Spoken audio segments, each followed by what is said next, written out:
Hello Aquarius, and welcome to your monthly horoscope for June for the Sun or the Ascendant.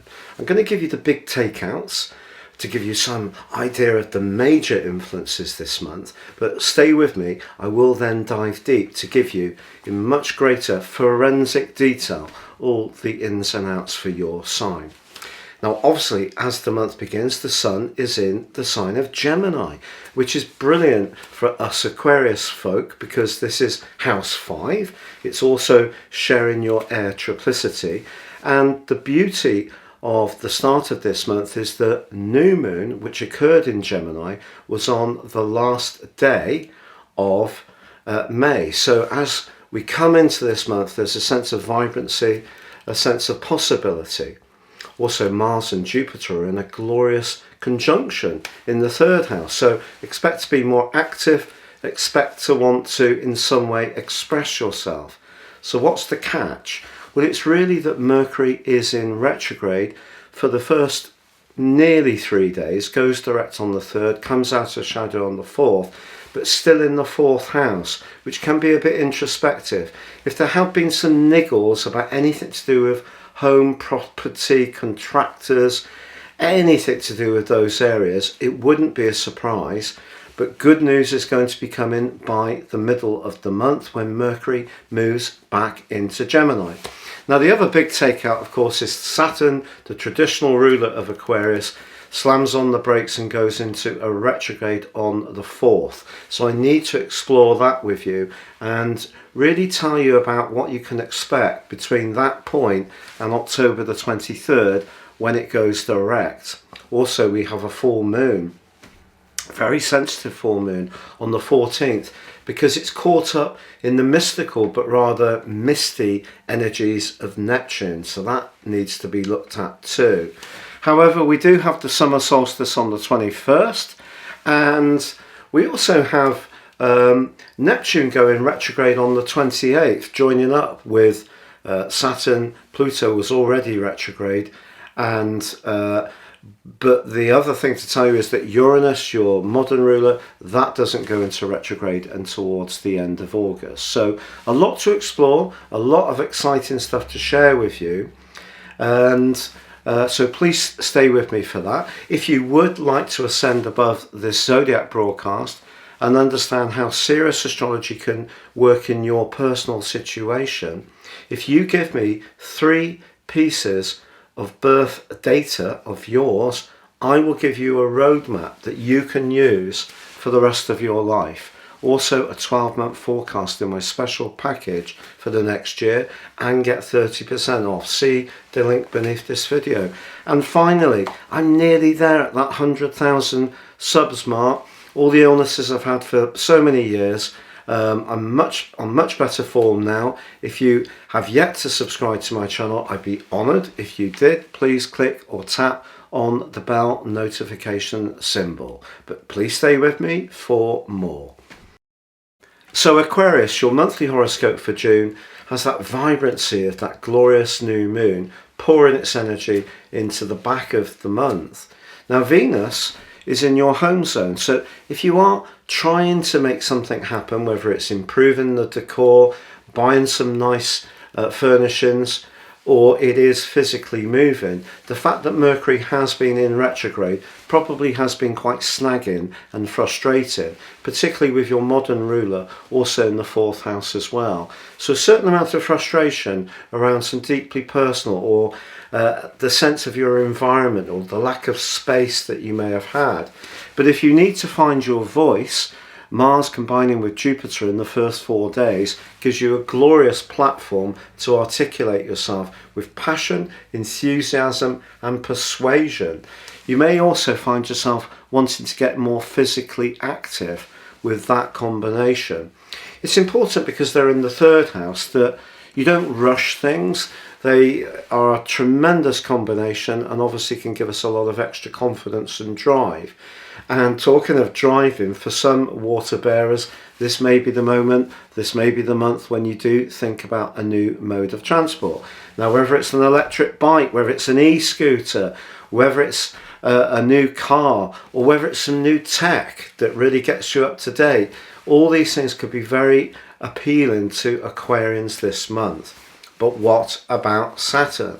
Well, Saturn's been in your sign since March the 20th, 2020 through till the 2nd of August, and then from the 17th of December that year through to now. Obviously the retrograde last year also saw it edging back towards the square with Uranus, which was repeated by Christmas Eve. And then for the first really sort of near to 3 months of this year, the two rulers of your sign were agitating against each other. So I think the retrograde last year was particularly bruising. This one, weirdly, we are going to have a repeat of Mars square Uranus from August about the 11th. And I will do a special video on that. But at this stage in June, I think you need to make sure that the energy you do have is focused towards the things that are absolutely essential. Your bodily drive is going to be boosted by Mars conjunct Jupiter. And also once the Sun moves into Cancer, on the back of the summer solstice, which occurs on the 21st, that also can give you more physical vitality. But you need to use the energy you do have in as narrow and as focused a way as possible. Saturn can give us results. It has such a shocking reputation in astrology. My chart is, although I'm an Aquarius, it has got a very strong Saturnian footprint. So that work ethic that's often linked to Capricorns is something that I really share. Now, it could be, depending on where you are in Aquarius, that your chart is more Uranian. You're more focused on future plans, technology, being very individual. Saturnian born, or Saturnian influenced, I should say, Aquarius people probably have that as a part and parcel of their nature. After all, astrology is very much governed by the sign of Aquarius.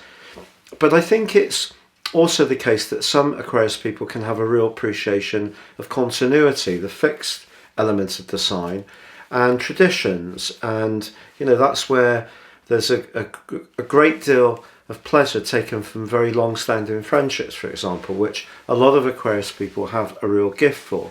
So it just depends on how Saturn works in your situation.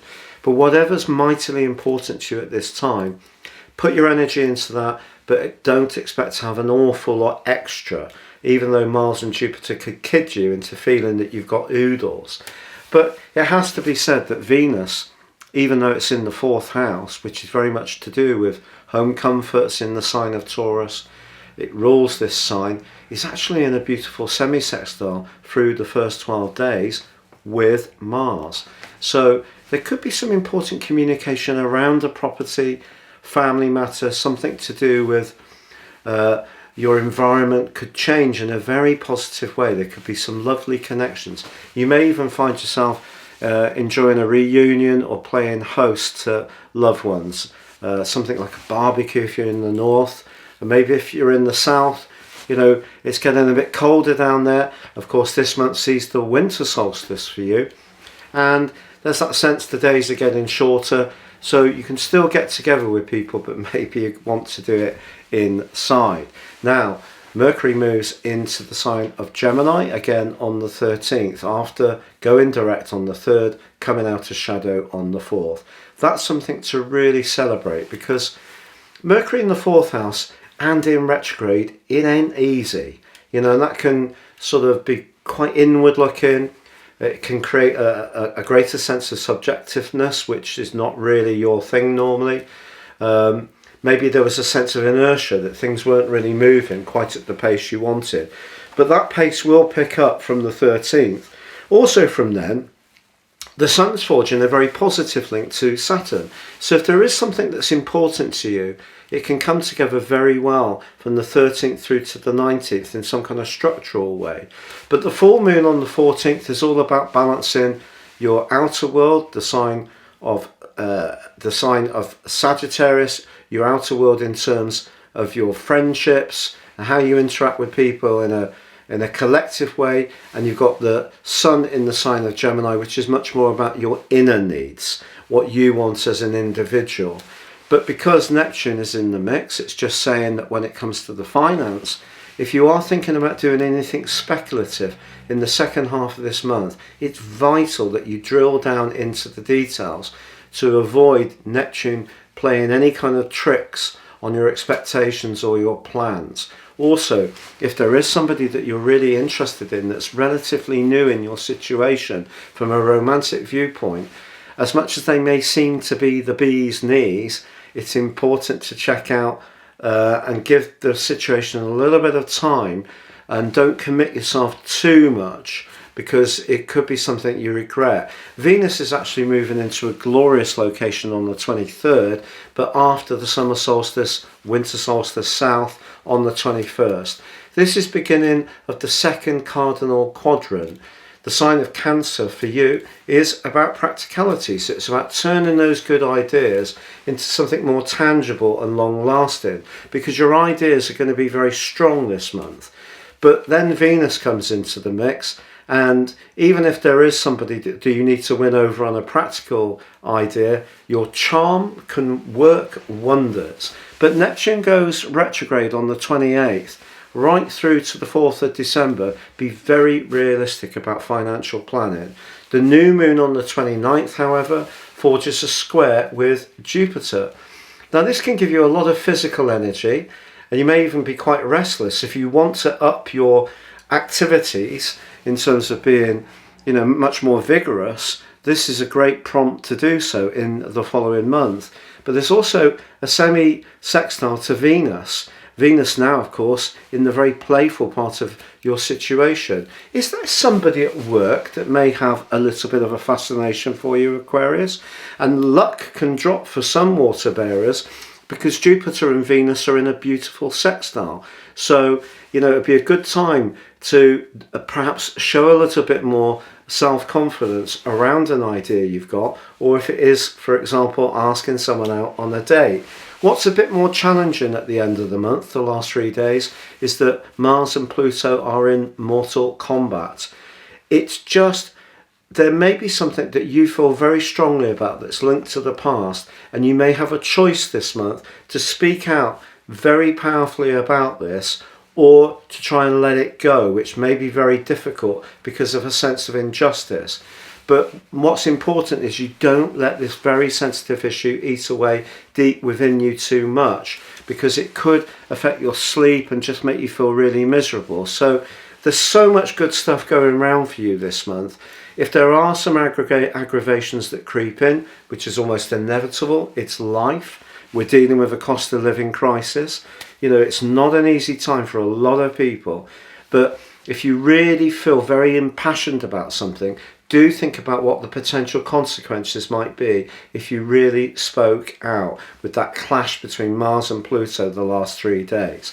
But if you want to transform your working life, the practical structure, your diet, your general fitness levels, and work your way out of a little bit of an inward phase at the start of the month, there's a great opportunity to do it with Venus and Mercury's help.